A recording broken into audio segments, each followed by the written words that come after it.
was your gardener? I'm sorry, sir. I do not have a gardener. I am poor. That's this. I think that's a quote from the film. I think I remember that. It is, but I just wanted to let you know I was poor. I like talking about it. It's because I'm so poor. I mean, fair enough. I mean, I do you think I don't know? I've seen your garden. No. I just have this hatred every time I come at your house and see your garden. I'm just... Fucking hell, Lewis. Jesus Christ. Oh, do you like embarrassing your neighbours, do you? Your neighbours hate you, Lewis. Your neighbours really hate you. Look at the state of this garden. I mean, they actually do, though, don't they? It's like... Well, hate is a strong word. Yeah. Severely dislike. Yeah, they're just... Yeah, we've got some strange neighbours. My neighbours on one side are lovely. Really lovely. Mm-hmm. And then my neighbours on the other side are really weird. So I suppose that's always the way, though. Everybody's always like, oh, yeah, I've got really weird neighbours. Yeah, so true. Maybe I'm... maybe I'm just... a person. Maybe they think I'm weird. They probably do. Some weird hairy bloke has moved in next door, and he says he's a writer, but he never seems to leave the house and go to an office. He seems to just stay in all day. He goes to Tesco sometimes, but that's the only time he ever leaves. What's he doing in that house all the time? Writing in blood. He had the window open earlier, and I could hear him just like screaming at the top of his... No, he wasn't saying words. It was just guttural noises of just, ah! He just seemed really sad and angry. No one else was in the house. And then he's like really calm when people come over. He's just like, would you like a drink? Would you like a drink? Would you like a wee snack? A wee bit of pasta? And then as soon as anyone leaves, it's like... Yeah. It's just me and the cat exchanging screams. Yeah. She sits in the windowsill, and I stand a few feet away, and I'm just like, ah! And the cat just looks at me and goes, we just trade them back and forth for hours. Yeah. It's endless entertainment, that is. That is better than Eurovision. But, I love a bit of Eurovision, I do. Well, here's a way I can turn that back to what we're talking about. You scream eternally. We talk about the Eternals. Yeah, that works. Just about, slightly. We're going to talk about the Eternals today. Danny is right. Kumail Nanjiani, he's in it, and other people. We're going to talk about that in a bit, though. Before that, we have a load of nonsense to talk about, because we always do. Yeah, we do. It's very current. It probably won't be current by the time this comes out, but there you go. I feel like I should just say for the record, I never have any idea what Danny's going to say to these points in the podcast. He might say something I just have not heard of, and I think he's probably about to, because I can't think of any current events. Yeah, I mean, Lewis, you're more than welcome to throw up a bit of bullshit at me if you. I'm sure I will do, and I have done in the past. Yeah. I'm just interested to see what this current bit of stuff is. Okay, here we go. You ready? Mm-hmm. Belarus. Belarus. I only am aware of the country because they're a part of Eurovision. Has something happened in Belarus? Something more specifically between the border of Belarus and Poland has happened very recently. This sounds terrible. What's happened? There's a migrant crisis at the border between Poland and Belarus. And going which way? To be clear. Yes, so the migrants are from Belarus, right, and have been trying to get into the European Union, and Poland has said no. And it's widely believed that the president of Belarus, let me just get his name before, I don't want to mispronounce it. That's not very good. I'm going to Google it at the same time for when Danny inevitably says, "Oh, I might have butchered that," and then I can correct him. Yes. Alexander Lukashenko. Oh, well, you did very well with that. Yeah, thank you. Belarus is a republic officially, but Alexander he's a very big authoritarian and has been widely called Europe's last dictator, which is, that tells you everything you need to know. And it's believed that he has engineered this crisis to put pressure on the European Union. So it's I think it's believed that he sent the migrants to the border in order to put pressure on the institution, and it has created tensions between the East and West, with the Chief of the Defence Staff saying that we need to be on our guard from Russia, and Russia saying it's Britain's fault that this crisis took place. So tensions are rising, and people are speculating whether a war will take place, which would be fucking dreadful. Yes, it would be. It's one of my... I think before we properly get into the minutiae of this, it's... one thing I do like about humanity, in a strange way, is the fact that at one point in history we've sort of decided war is probably something we shouldn't do a lot. We probably should try and avoid it if we can. And, you know, there's the whole military-industrial complex and all the rest of it. But on the same level, your actual average bloke in the street is like, should we have a war? Tell you what, mate, no, we probably shouldn't. We probably shouldn't go and do a lot of fighting and dying for essentially little to no reason. Yeah, I mean, you'll get plenty of conservatives that are against war as well. You know, it's like all round. It seems to be one of the most hated things. Well, I say all round. People at the top of power seem to really enjoy a good war. It's a great PR thing, isn't it? Yeah. There's those pictures of Winston Churchill walking around bombed London. The pictures of the King and Queen at the time walking around post-Blitz London. Mm-hmm. It's a great PR opportunity, for sure. And all those things about... I can't remember now, but George Bush was sort of masterfully doing bits and bobs of PR and about Osama bin Laden and all the rest of it. Yeah, absolutely. I think we've been subject to... especially in the West, very war hawkish people for at least the past couple of decades, whether it be from Nixon to Lyndon B. Johnson, Bush, Obama even. Obama launched plenty of fucking airstrikes in his time, more than Trump, ironically. You know, it seems to be that the world has been in the grip of sort of neoliberal pushes for as long as I can remember, since before I was born, you know, and it leads to ill-advised wars, and much like this crisis, the people who are actually the protagonists of this human drama are the migrants, who are being used as political pawns by both sides. Which is disgusting, isn't it? Absolutely disgusting. It's one of the great frustrating things that I find about a lot of modern politics is that politicians find it very easy to advocate for a group that has no actual voice. Yeah. It's the most obvious example is arguing for or against the unborn.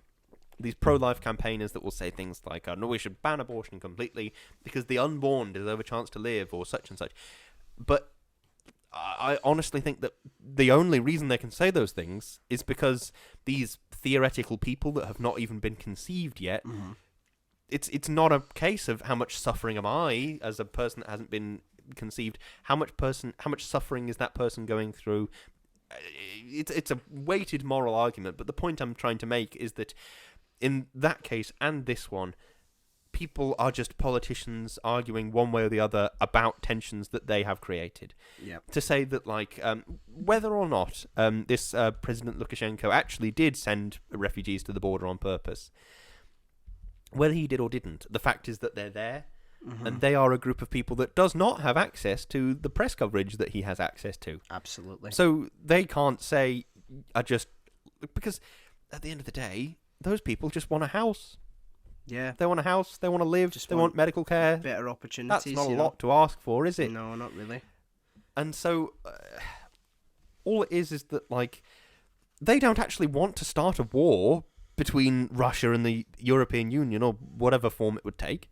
They just want a house. They just want to live in a house, and yet they're being manipulated in this great game of horrible things. It's terrible. Yep. Absolutely. It's very easy to speak for people that don't have a voice, because you're assured that they can't actually speak back when you say something that isn't correct. It's absolutely staggering, the images I'm seeing of these people that are at the border. They're living in incredibly basic conditions. They're living in I'm sure. tents. It's incredibly cold, and it's just meanwhile these governments argue, because of sanctions put on Belarus. Apparently, that's why Lukashenko's done this. It's just using human beings as pawns. It's just absolutely disgusting. And it's frustrating to think that by arguing with Lukashenko, we're acknowledging his right to be a dictator. Yeah. Which is a thing that's personally offensive to me for obvious reasons. Yeah. The idea that we have to have this conversation with him, to engage him in conversation and trying to not start a war. Yeah. But the implication is that we have to treat him as an equal in some kind of negotiation for these people's lives. But if you're the kind of person that would throw 1 million refugees to the wolves just for the sake of creating political tension, you're not a person. You're a monster. I can't conceive of somebody doing that. No, I mean, he's essentially using these migrants as hostages, Apparently, the EU will tighten sanctions on the Belarus regime by targeting those closest to its authoritarian leader. The union's top diplomat has said, as ministers prepare to step up their response to what Brussels terms a hybrid attack at its eastern border. Thousands of people have travelled from the Middle East via Minsk to Belarus's borders with Poland, Lithuania and Latvia in recent months in the hope of entering the EU.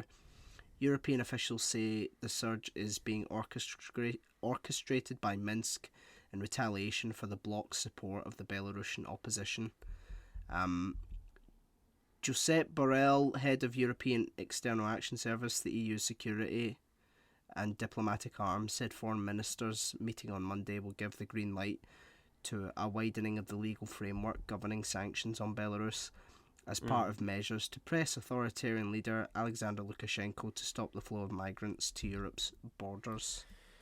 Oh, Christ. Yeah. It's just ridiculous. Because where are these refugees coming from? You said they were coming via Minsk. So are they from Minsk is in Russia, isn't it? I think, Minsk is in Russia. But apparently... So at the end of the day then, these migrants, it's not a problem that we should be dealing with, but it's a problem that we are dealing with. No, it's a problem that has been forced up to us. Do you know what I mean? It's the capital city of Belarus. Oh well, I think it was in Russia. Okay, but now it's in Belarus. It's a problem that, in my sort of left-wing opinion, should be dealt with by the state. And so instead of having these debates about, who should we shift the problem onto? Yeah. Can't we just solve the problem? Fucking hell.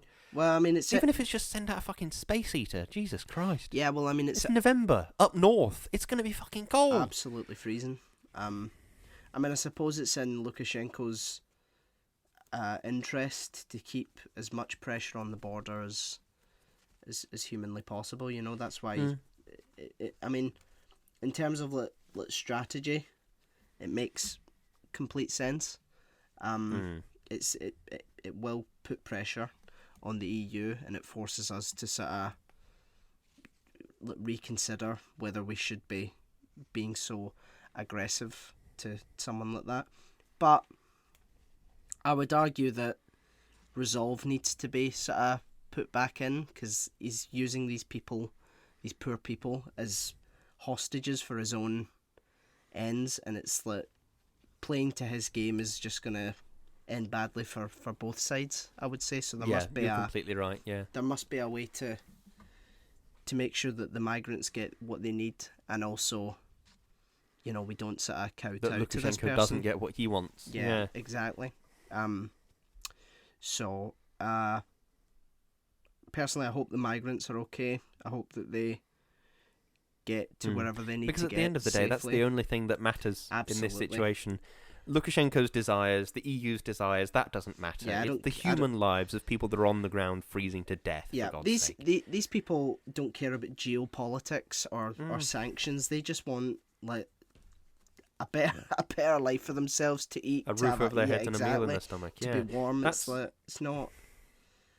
It's one of the great frustrating things to me is there is no ethical consumption under capitalism. The idea of I don't get to choose how ethical my consumption is. I mean, I do to a degree, but I don't get to choose. Oh no, I would like my organic homegrown produce brought to me by some kind of carbon-free means where no cruelty is involved, please. Yeah. I don't get to choose that because the market hasn't provided it for me, in a sense. Absolutely. But, like, that's the same with international politics.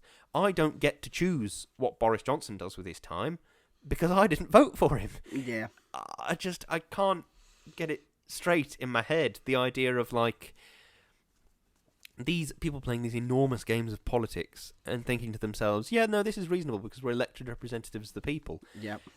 No. The elected representation is something you used as a tool to get you into office. Mm-hmm. And now you're just doing whatever the fuck you want. Yeah. It's not, in any sense, fair or representative. No. Especially in this country, it's very not representative, you know. I think one of the votes was UKIP got 4 million votes and got like 1 seat. Now, I fucking hate UKIP. Absolutely despise UKIP. But that is not, like, healthy for, like, a modern political system. You know? You're right. It's like 4 million votes. That is a lot of fucking people voting, you know? And it's like... That's why so many of these like, put down Labour sort of constituencies that have been Labour for fucking decades A long time. are just now saying, because of misinformation, because of how unrepresentative it is, it's like, well, we'll go to, you know, a sort of full populism, you know, and just a complete lack of faith in an opposition, really, you know. So Yeah. I hope that doesn't happen in this case. I hope that the opposition remains strong and that we don't, you know, basically give this bastard what he wants. Yeah. Because the opposite of... Yeah. The opposition needs to Definitely. remain strong. Because otherwise, what's the point of it? What's the point of having a political system if you're not going to use it? Do you know what I mean? Absolutely. But... What's the feeling of people of Belarus? Do we know this? Are there Belarusians? I'm not sure what the word is. But are there people there, boots on the ground, Belarus. handing out soup sort of thing? I suppose there must be. I don't know. I'm unsure. Belarus migrant crisis. Russia says Britain is to blame. Small team of British troops deployed. So British troops have been deployed to the Belarus border, which it's only going to get more fucking complicated. It just feels as though we're beyond the days of saying, no, I've declared a war with a such and such country.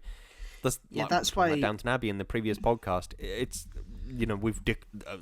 That's why Hugh Bonneville runs out onto the lawn. We're at war with Germany. Yeah, it feels like we're sort of beyond that in a funny way. If somebody said, "Oh, we're at war with Russia," I would not know how to respond to that because I can't conceive of being at war with a country. It's just bizarre. It's more.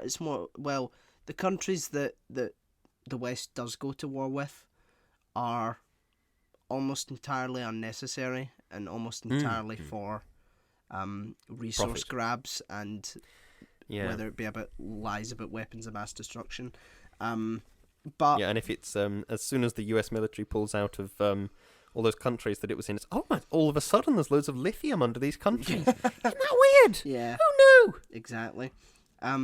Countries don't really Western countries, and it's very sort of Cold War-esque. It feels like Russia is using proxy, you know, to put pressure on its enemies. So we mainly use sanctions now and things like that. It's very sort of soft core, but it ultimately, because it's done that way, it's harder to imagine the rampant exploitation that goes on of people. Like, rather than just sending millions of soldiers into a country and devastating communities, it's just lots and lots of innocent people being used as pawns, being moved around a map, you know. And it's like, what a fucking thing to conceive of, to try and it's sort of worse. Morally ransom people. It's really just fucking unacceptable. I'm not seeing anything about what the Belarus's response is, people on the ground. But have you seen anything? Can you? Let me have a quick look. I suppose the fact that we cannot find this implies that it sort of makes my point for me.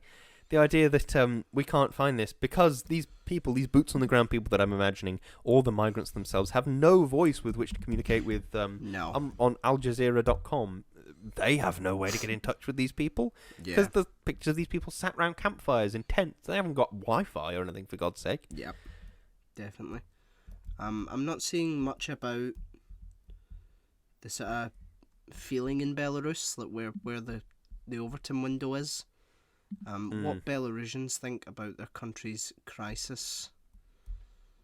That sounds like it must be to do with this. Yeah, I think the opinion poll was conducted using the computer-assisted web interview method sent to a diverse grouping that corresponds to the general structure of Belarus's urban population and gender age. How Belarusians say they voted shows Lukashenko did not win. Although unlikely to ever be proven, given recent allegations of ballots being destroyed, the anecdotal evidence of vote rigging in the election is damning, especially when considering the Central Election Commission in Belarus has claimed Lukashenko secured 80.1% of the vote, with Tiska, I'm going to butcher this, Tiska Hun Saka receiving only 10.1%. Yeah, that's a bit fucking iffy. Yeah, that is. Whoa! You never ever get an election like that That's nowadays. huge. You never ever get a landslide election like that. No, people are too divided. Again, impossible to prove, but I massively do not think that happens. Yeah, this protest is unprecedented. So this doesn't say anything about the migrant crisis. I think this is just Lukashenko's rise to power. But I'm not seeing anything. But the point is that it's again people being used by spin makers and political leaders for their own ends, and the people that need to be supported and, you know, not spoken for but speaking for themselves are the migrants who are stuck at the border, you know. So yeah, absolutely disgusting. You're completely right. Really completely disgusting. I can only say that I pray the migrants are able to get to a home, any home, their home. Absolutely. Anywhere, just to ensure that they are safe. 100%. Like I say, that's all that matters in this situation. Yeah, absolutely. The political machinations are pointless. That's the only thing that we should be concerned about. Definitely. Well, right. I've taken a deep breath, and now that we've spoken at great length about Belarus, should we talk about the latest Marvel film, Eternals? Yes. Which is a very strange segue, isn't it? It's a very strange segue.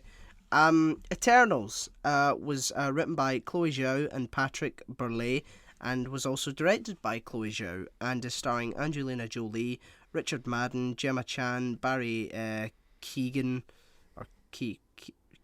Salma Hayek, Harry Styles, and Camille Nanjiani. So yeah. Indeed it is. Congratulations. We've got through all the names. I'm very proud of you, Danny. Fucking sweating. Do you have an opening statement? I do. Bloody hell, there's a lot going on in this film. It's I wasn't quite sure how to articulate this. It's not messy, but neither is it not messy. Do you see what I'm trying to get at there? No. Okay, there's a lot of stuff introduced in this film, and while I like that they're introducing Celestials into the Marvel Cinematic Universe, I feel like this was a bit of an info dump in a strange way. Yeah. Does that make sense? Absolutely. Okay, good. I've managed to find a way to articulate it. Go on, have you got an opening statement? Yes, I do. An ambitious, diverse, and forward-looking film that is ultimately let down by its enormity and inability to balance its widely different tones, comedy, romance, drama, and apocalypse. That is a much better way to say what I said. Yeah, I really didn't like this film. Damn. I thought it was... I could see what they were going for, but it was just too big and too grand for its own good. but I suppose we'll get into the sort of minutiae of it. It's. I'm interested to hear you say you really didn't like it. I really didn't like it. That's something you say when we watch a film that you actively loathe. Yeah. You really, really hated it, sort of thing. As in, if I told you to watch it again, you'd punch me in the face. I think I'd punch you in the face anyway, but I mean, it's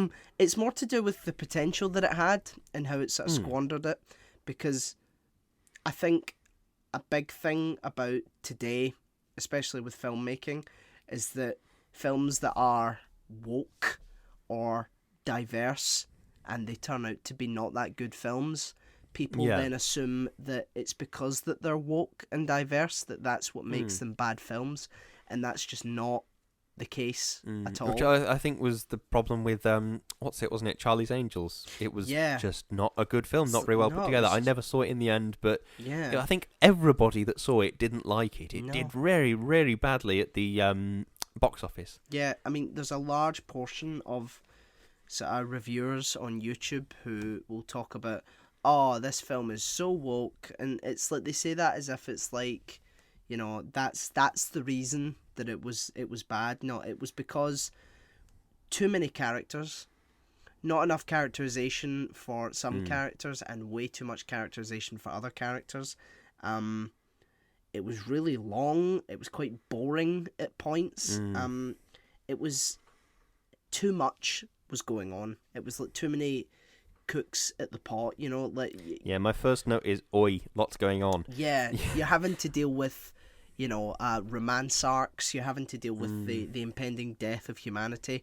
You're having to deal with Kumail Nanjiani, who's a Bollywood star. You know, it's like there is no sort of forward direction, and then it's got a massive sort of earth-shattering twist in it as well. It's like, I just wish it was done. It would have been so much better and so much like cleaner and more concise if it was done as like a Disney Plus show. And yes, you're right. It's the kind of thing that would have been better as a book. Yeah. Do you know what I mean? Because in a book and in a show, you can have that complexity and have that elongated things, whereas a film it has to be a long TV episode in a strange way, whereas this was just a lot. There was just a lot in this film. Because, like, the cast is like fantastic. The director, who has won an Academy Award, is fantastic for was it Nomadland? I've seen Nomadland. It's a very good film. Oscar, but I think it was for that. Where is it? She did Nomadland. She did. That it does not tell me anything, for God's sake. 20. Oh, well, that doesn't tell me anything. For fuck's sake. Oh, Jesus. No, go. Jesus Christ. Can I not just look at Chloe Zhao's Wikipedia page? I'll just say Chloe Zhao Oscar win. Academy Award for Best Pick. What? Chloe Zhao, known for working on independent films, to debut feature film, Songs My Brothers Taught Me. In further success with Nomadland, which attracted international recognition and won many awards, including... she won awards for directing at the Academy Awards. At each body, she was second one to win. But that's... I think that was for Nomadland. It's sort of... Yeah, it's sort of implied that it was for Nomadland, but this article is very badly written. Yeah. Because she's just... It just says things and then does not actually explain them. But yes, I think it was... it appears to be Nomadland she won the Oscar for. I mean, it was a very good film, to be fair. Yeah, it's just... so the team was all there. It seemed to be a very sort of... a good sort of apparatus to get the film to where it needed to be. Just a complete star-studded cast. But yeah, it just completely fell a bit flat. Yeah, it just disappointed me. I think it might be because of Marvel fatigue at this point. I'm massively Marvel fatigued. It's literally like every couple of months we had WandaVision, we had Falcon and the Winter Soldier, we had Loki. now we're into the films. I do think it's worth saying that despite of the Marvel fatigue, I didn't feel the fatigue for WandaVision and for Loki. I found them to be something refreshing and something new. I didn't get the fatigue for them in a strange way. Yeah. You could have told me they were a bit more independent than Marvel, and I would have gone, oh, all right then. Yeah, Not true. massively independent, obviously, because it was, WandaVision still ended in a cape fight, didn't it? But yeah, true. They were something different. They were something refreshing. I quite liked that. What's his face? Richard Madden. I quite liked that he betrayed them. Yeah, that was nice. I like a good betrayal in a story, and I think it was good in this story because betrayals are good. I don't think it was an objectively good thing in general, but I think it was good here. It's what am I trying to say? Betrayals are good, and that's why this betrayal was good. Yeah. However, if this betrayal was just a thing that happened, I wouldn't think it was good. Does that make sense? It does make sense. Okay, good. I feel like I'm explaining that very, very badly. I do agree with you that a betrayal is good, but I don't agree with you with how it was executed. There was a character called Sprite who was completely ready to just fight the other Eternals and kill them, and by the end of the film, she's just a child again and back to normal. And it's it's strange because it's like, well, do you? It's hard to know whether the film needs more film or less film. Yeah. Does it need to be longer or does it need to be shorter? If this was 6 hours long and we had all the time in the world to explore all the things that different people's families were doing and what all these different obscure things about, Sprite just wants to be a child this whole time, and if we had time to explore that, then maybe that would be something a bit interesting. But it would also be 6 fucking hours long. Yeah, if it focused on one or two characters or something, like the plot with what's his name? The guy who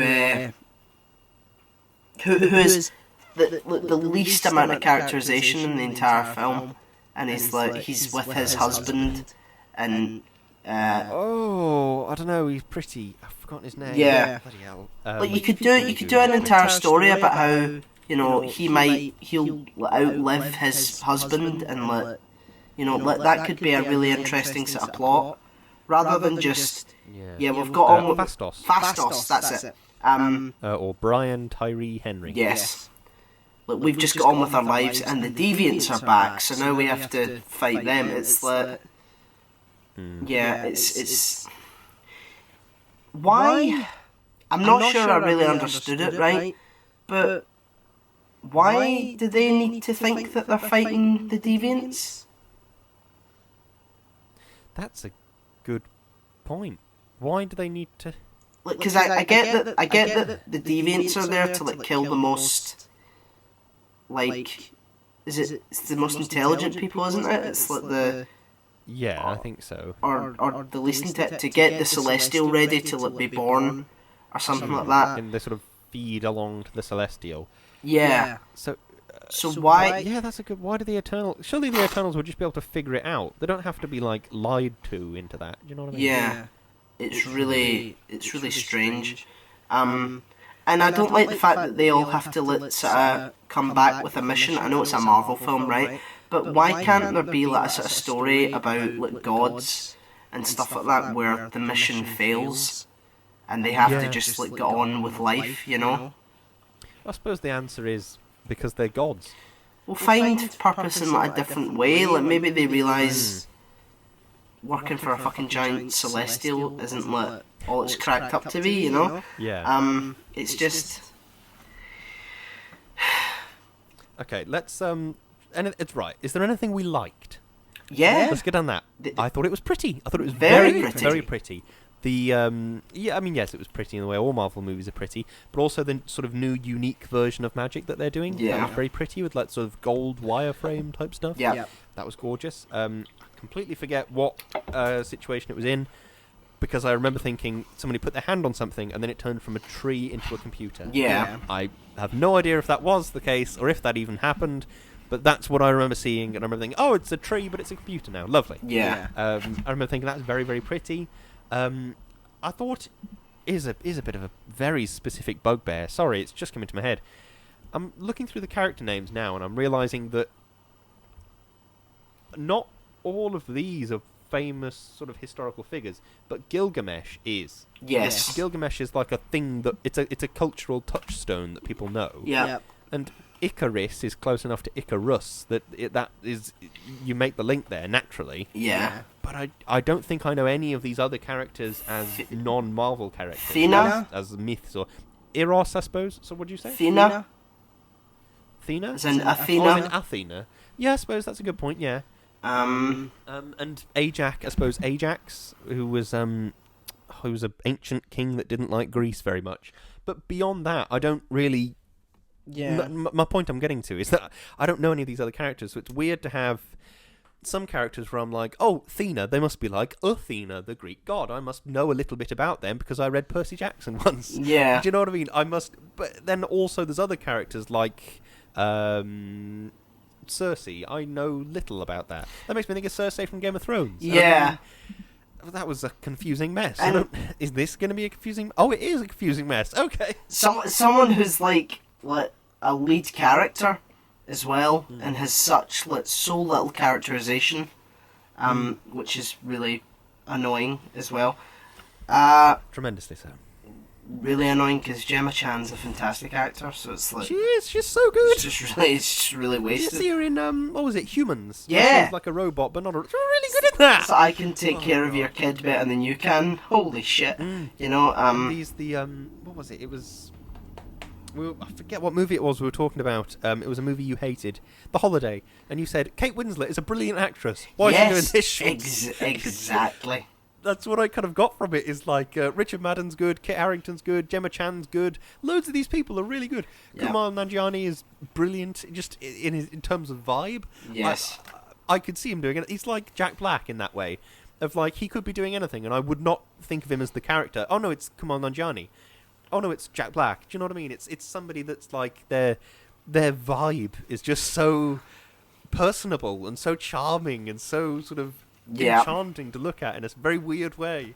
It feels like I'm looking at a siren. Do you know what I mean? But yeah, I thought I forget the point I was making, but I'm glad I've made it. I've just realised why the Deviants are there and why the Eternals are needed. Because the Deviants evolved and began hunting the planet's native populations. So the Eternals were sent in to cull them. Okay. So why would you create... So is the Celestial just too big to go down there and do it himself? Yeah, I mean, it's very... He was physically big, wasn't he? So was he just too big to hop on down to a planet and do stuff? Yeah, it's really strange. It's very tenuous and confusing. Yeah. I understand that perhaps, given enough time and given enough script pages, Chloe Zhao could have made something that was a bit more sort of nuanced and morally grey. I like a good morally grey story and a good morally grey decision within a story. Yeah. That classic example of Fallout New Vegas of do I divert the water in such a way that nobody gets anything, everybody gets a little bit but not enough? What do I do? What's the morally correct thing to do in this situation? Exactly. I like that idea, but that isn't really what happened because it's a Marvel movie. So Chloe Zhao was forced to make it. Oh no! Everybody. The end is just a big punch on. Yeah. Everybody has a big fight. So well, okay, I guess. But that's one of the things that made Loki such a good villain in the original Avengers and the original Thor, is that in a strange way you were kind of rooting for him. Like yes, he's doing all this horrible murder, but it's also like a multi-layered conflict. There's a conflict between Thor as a do-gooder, as it were, and Loki as a villain, but there's also a deeper level of conflict between them as brothers, and it's this sibling rivalry of, look, I can finally do the things that you've been talking about, but you can't do them. And all this, there's multiple layers of conflict, and that could have been really interesting to see, especially to consider the Eternals are just, like, really old. So it would have been really interesting to see them in different historical situations and go, oh, what about their opinion on this? Or what about how did they do this and how did they do this? Yeah. I also don't like the implication that the Eternals are the only reason that the humans have technology. I don't like that implication whatsoever. I mean... That's almost offensive, really. Yeah, because also, like, in the comics, like, the Greek gods and all that, like, actually exist. Like, so it's like... So I get that they're trying to do, oh, these myths come from these mythical figures called the Eternals, but like, do the gods actually exist in this world, like they do in the comics? Did Prometheus give man fire? You know, it's like... Why do we have stories about Gilgamesh and Athena, but we don't have stories about... the actual Gilgamesh and Athena? Yeah. Yeah. Yeah, it's really strange. It's extremely, extremely strange. So yeah, the mid-credit sequence, Harry Styles fucking shows up, doesn't he? Yeah, that was weird. And that's Thanos' brother, apparently. Yes. Who okay, so I'm guessing that. Okay. So I'm guessing that the Titans of Titan. Is he even from Titan? I don't fucking know. I don't know, because the implication... I thought maybe they were both Eternals and Thanos had a deviant gene or something. Yeah. But then that doesn't make sense, because why would he give a shit about Titan? Yeah, he grew up there, I suppose, but... And? yeah, exactly. This eternal conquering force roving through the universe. Why would he care about the planet he grew up on? Yeah. Especially when it all turned to shit and everybody kicked him out. Do you know what I mean? Yeah, exactly. That doesn't make much sense to me. It's strange to cast Harry Styles. I know he was in Dunkirk. I never saw that film. Yeah. Was he good in that? Is he a good actor? I mean, I get that they're doing this thing now where singer-songwriters and all that are in like acting roles. Like Ed Sheeran plays himself in a lot of shit. Yes. But I'm not there to fucking see singers. I'm there to see actors. If you can act and you can sing, fair enough, but I'm not entirely sure that Harry Styles is like, you know, got this weird talent that's been hiding his entire life for acting, you know? Exactly, yeah. It's like, oh, we've just got an email. Taylor Swift has been cast as the next, I don't know, Wonder Woman. I don't really want that. Taylor Swift is the next James Bond. Oh, Taylor Swift is the next James Bond. She's very tall. She might be good at kicking. Maybe. I don't know. Yeah, that could be cool. I say she's very tall. I don't know how tall she is. Yeah. You always see her in pictures. Do not cast tall. Taylor Swift as James Bond. Okay, let's just avoid that for everyone's sake. You know, cast. You know what? Actually, mate, if James Bond goes down the shitter a bit, maybe it's just let anybody have a go. Have a vote. If just a random yeah. person from any part of the world just gets to be James Bond. I think that works. Yeah, there's just some bloke called Phil that's just like, yeah, oh, I got all my mates to vote for me, and because everybody else in the world only got 1 or 2 votes from them and their dad or something. So yeah, I voted for myself, and I got a few thousand people to vote for me. So technically, I win. That's what I think about like the Doctor as well. I wish that they would just get like someone, like a version of the Doctor who is just like really not interested in the universe and like stopping like bad things happening, and just like wants to hide and like go to Morrison's and like just like read a book and stuff like that. Like, I just want a Doctor that's completely uninterested, you know, just to sort of shake it up a bit, even if it was like for an episode, just to see what that would be like, just to, you know, explore different story things. It doesn't always have to give a speech and then fucking save the day, you know. It's like just do something a bit different. But we're talking about different things now. Thanos is an Eternal, isn't he? Or a deviant Eternal hybrid? Would seem so, yes. So, and yeah, and Harry Styles is an Eternal. Where were these fucking people when like Thanos, an actual Eternal, attacked the fucking planet? Like, why were they not like intervening like, at all? It's like, we're here to save humanity from the deviants, and that was never addressed. They kind of just glossed over it. Yeah. Because I watched a couple of YouTube videos after I watched the movie, just about like explanations and all the rest of it. Because I knew there would be people that loved it and people that hated it. And the best explanation I saw was, well, the Eternals can't be there for everything. So, so yeah, that is a bit strange because they should be there for everything. There's about 10 of them. Christ. Save the universe from an actual member of my species, or become a Bollywood actor who knows? You know, it's up for... Well, which way do we go? What do we do? I mean, fair enough if they addressed him. It's it's not our job. Look, I can't. I'm immortal. I don't want to do this anymore. That's an interesting story arc. But at the drop of a hat, they're back for when the Marvel execs need them to be back. It's really you're to sell tickets, bums in seats. Yeah. Yeah.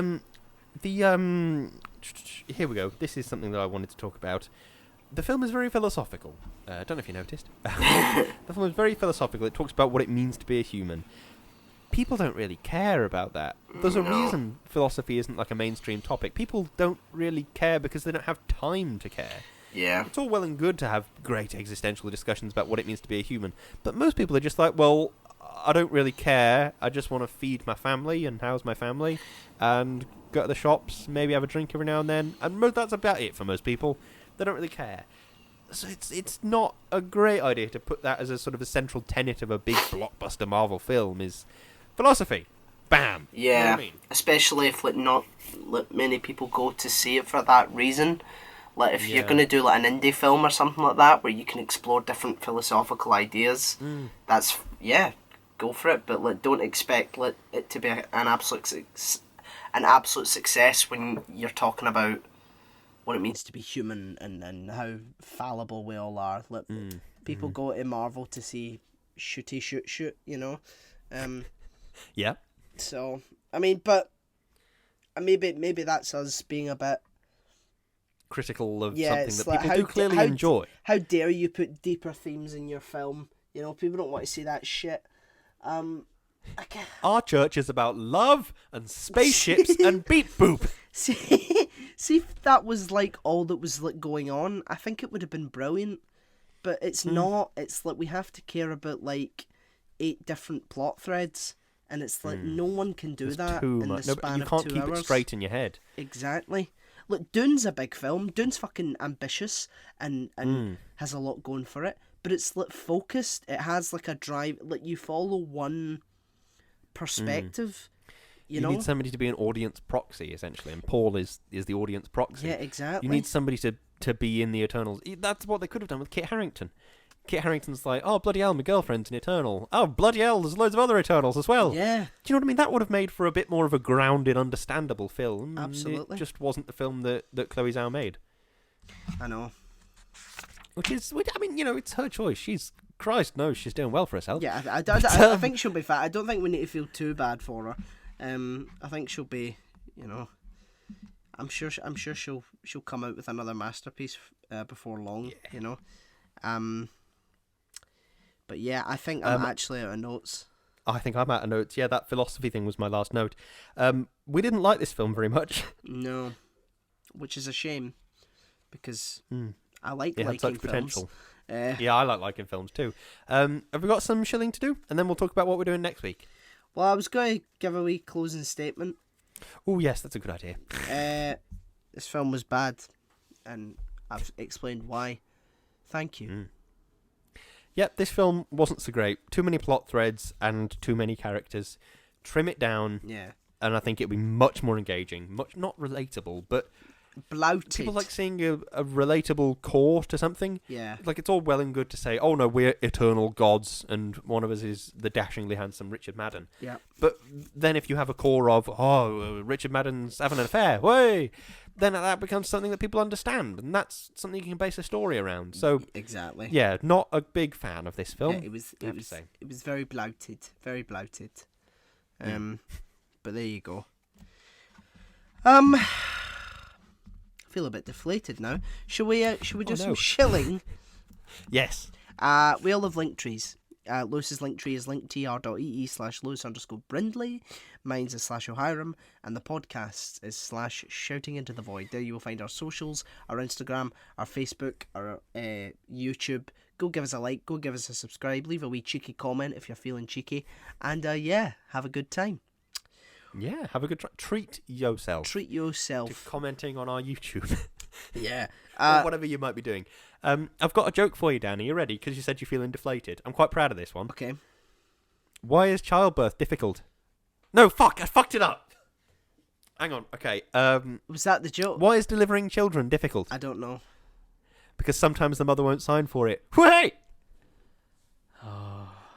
I thought that was genuinely quite good. That actually got a laugh out of Chloe. I thought that one was quite good. Have I made it worse? Oh no.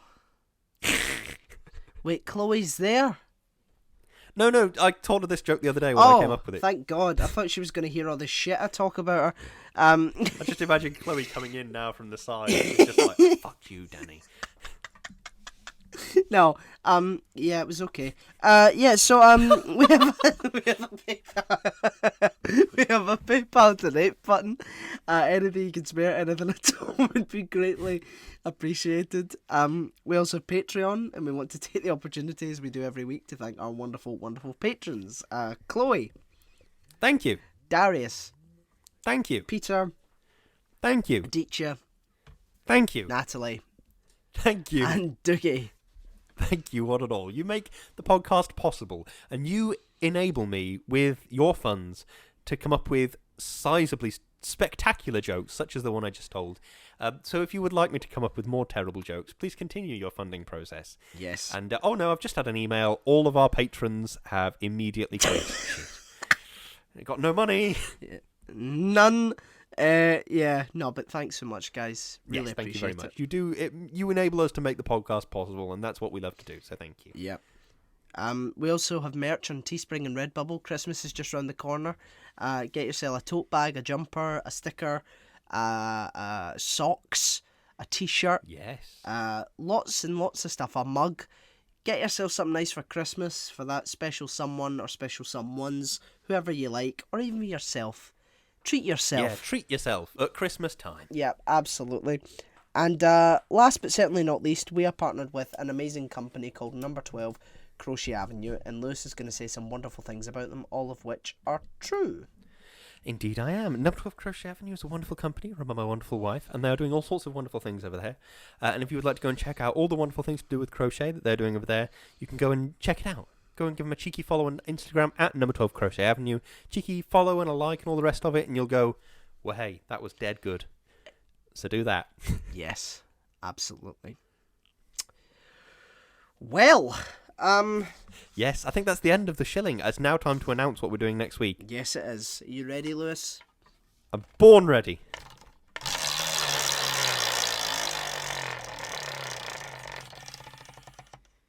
Last Night in Soho. Hey, it's in Soho, and it was last night. Edgar Wright. Edgar Wright's made another film. It's going to be good, because Edgar Wright's really good, isn't he? He is. So let's have a watch. Who else is in it? It's Anya Taylor-Joy, Matt Smith, the girl from Jojo Rabbit. Yeah. I can't think of anybody else. I'm sure other people are in it. I haven't seen it yet. Sure, So a couple are, yeah. I'm sure it'll be good. I'm certain it will be. Have you seen it yet? I haven't seen it. One job, Dan. Well, have you seen it? No. Well, shut the fuck up then. Aye, alright, you. Have you ever seen? That's enough out of you. Have you ever seen that video? No. It's this guy a counter in Glasgow, and this guy sort of is wearing a mask and says to him in this exact voice, he's like, "Excuse me, social distance, please." And this guy's absolutely perplexed, just it's not a weird thing to say to someone, but it's just in the tone and the way the guy looked, and this guy's just like, "Aye, alright, you," like that.